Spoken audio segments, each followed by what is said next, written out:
I want to show you from our organizational structures committee's perspective, the 5 stages that we think. And I want to do a quick shout out to my team, Cindy Caldwell, Corbett Mosley, Rachel, if you guys are all here. This is our work. Tamar was part of that, and Jeff was part of that, just supporting us and kind of pushing us forward. And so this is a collective effort that we have put together, and this is also kind of a jump start. So for organizations that are looking like, we don't know where to start, we don't have much money right now, what can we do though? Because we're committed and we're serious about this work. This is how we want to engage. This is how we want to start. So the first aspect, if you look in stage 1, it says awareness, okay? And so the awareness component comes with 2 things. It comes with a qualitative and quantitative aspect of what is actually happening within your organization. You heard Tanisha talk about surveys and kind of a pulse of where the organization is, but we need to measure this by how people feel and what actually is according to data and according to analytics. And so this is part of the growth and the development when we're talking about assessments, when we're talking about a resource center, a library, in regards to the number of tools, the number of videos, the number of podcasts, the number of books, that needs to be available for those who want to champion and move forward in this work. And so we are recommending that those things are in place. When we talk about honest and fluid dialogue, we talk about setting norms. What are the, some people use the courageous conversation template in regards to, these are the norms that we're going to set up. But the key takeaway from this is that we have to move away from this aspect of being complicit to what already currently is. And so many people are familiar with Ibram Kendi's work on how to be an anti-racist, and its influence, I think, this generation of abolitionist thinkers and those who want to move into the equity work. And the key principle and concept to this is that the systemic and structural systems of oppression are already in motion. So there isn't this idea that we can be a non-racist or a non-sexist or a no, it already is. We have to be anti. In other words, we have to move against the current of what currently is. And so when we recognize that, that is the transition from moving from stage 1 to stage 2, saying that it's not about being tolerant, it's about being anti, going against what currently is, that's already in motion. And so one other thing before I kind of move into stage 2, we talk about the lexicon quite a bit.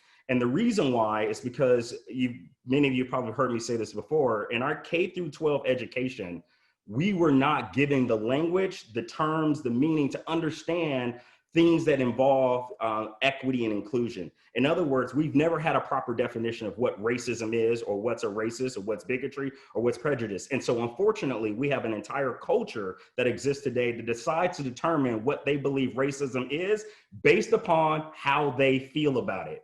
And we no longer can do that. We need a true north, we need a compass. Language matters. One of the things that I was taught in this work, and I hope people adopt this principle, if this is a note to take, don't be lazy in language. Language matters, right? And so there's 3 components, and when we're talking about a glossary of terms in regards to not being lazy in language, here's why. Language provides meaning, okay? Meaning, in other words, it makes distinctions to what is and what isn't, but it also helps with identity. It helps identify the distinctions and meaning between different aspects of how we relate to one another, and how the intersectionality of culture, of race, of gender, of ability, and how all these things function. So let me give you an example of this, because I know I might be talking like a little too academic here. So if you are ever out with my wife and I, and you happen to say, yeah, you know, hey, you and your girl, my wife will check you. Because she will say, I am not his girlfriend, I am his wife. You got that? So that distinction right there, some people know, like, oh yeah, don't call me something, don't identify something to me that is not fitting to what I am in regards to identity. And if we understand that in the aspect of relationships, we need to understand that in regards to every other aspect of identity and intersectionality. So moving along. To my wife's laughing. So to stage 2, in regards to considering solutions. One of the key things to keep in mind as a self-starter kit is that whatever you're trying to do, it needs to have two things. It needs to be systemic and it needs to be sustainable. And so knowing that you're swimming against the tide, there's two things we want to make sure that you have in place. We want to make sure that you have some kind of affinity group within the organization, right? So when you hire consultants and you have people that decide to come in to help move things forward, the end game is that there's enough people that are within your organization that can carry this work without the consultant. Most consultants that I know that want to do this work well, this is what they say. If I did my job well, you shouldn't need me in X period of time. In other words, this should be able to take off and move and be sustainable without needing a consultant to show up every single year, right? The goal is to work ourselves out of a job, not to keep one. And so knowing that you gotta have an internal equity team that is willing to carry the torch, that is willing to continue to move the work forward, is one of the foundational principles that needs to be added if it's not already added into your group. In regards to the resource affinity group, that is just linked to the aspect of having a resource center. So clearly, in regards to when we reference things in regards to intersectionality and how things play out, it's going to continue to advance. There is no stop here. And so knowing that we will need to continue to add and to continue to grow, we need to have people in play to make that work. The next thing is implementing solutions. The key thing about this is knowing you've got to be outcome driven. And the reason why we make this point, we need to, one of the things that we say as consultants when we're working with other organizations, the first thing is you need to know what you're looking for. What are the outcomes that you're hoping to accomplish? Some of the challenges is that what we have found is that organization says, man, we're feeling the racial unrest, or we're feeling kind of what's happening in regards to wage gaps and gender wage and things of that nature. We want to do something about it, but we're not really sure. And that's a great place to be, right? From a heart perspective. But until we can get really specific, right, about what are we actually talking about in regards to recruitment, retention, as far as advancement and position, in regards to analysis and policy and hiring requirements, all of those things. So one of the key things we're asking for is get really specific about KPIs, key performance indicators, meaning what are the indicators that you're looking for specifically in your organization to help advance the work, and we're here to help support that. And so I don't know if you guys can see, okay, I just moved it up. I don't know if you guys can see stage 4. Yes, thanks, Lawrence. Can you like make it just a little bit larger, and now we can see it? Thank you for scrolling up. I was about to message you. Yep. Well, I got to it right now. So it was the unfolding of it, right? So thank you. Yep, you bet. So looking at the next aspect in regards to evaluating change, this is where one of the things that we have recognized is that the ability to pivot.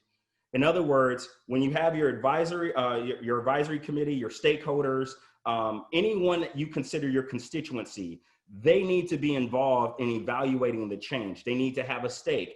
As a matter of fact, it is our opinion that those who have been most marginalized, the conversation and the insight and perspective needs to be centered around them.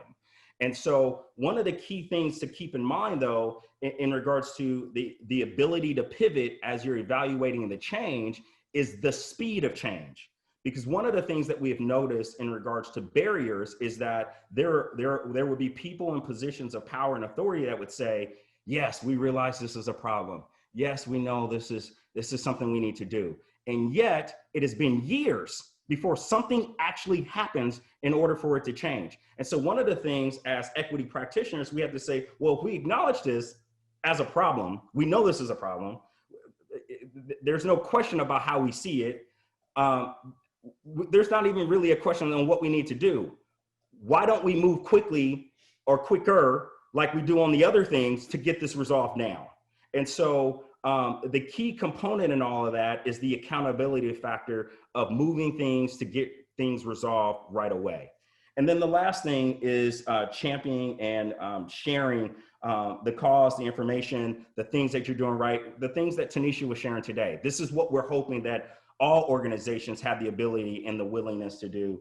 And so This means having a collectivist mindset in regards to sharing success and kind of moving away from this rugged individualism in regards to it's us, we're the ones winning, we're the ones that are doing great. Because as you experience today with the Zoom bomb, all of us are feeling the impact, right, of the racial unrest. And so we need to collectively come together to share, to champion, to support, and in the words of what Tamar Jackson said, be Motown.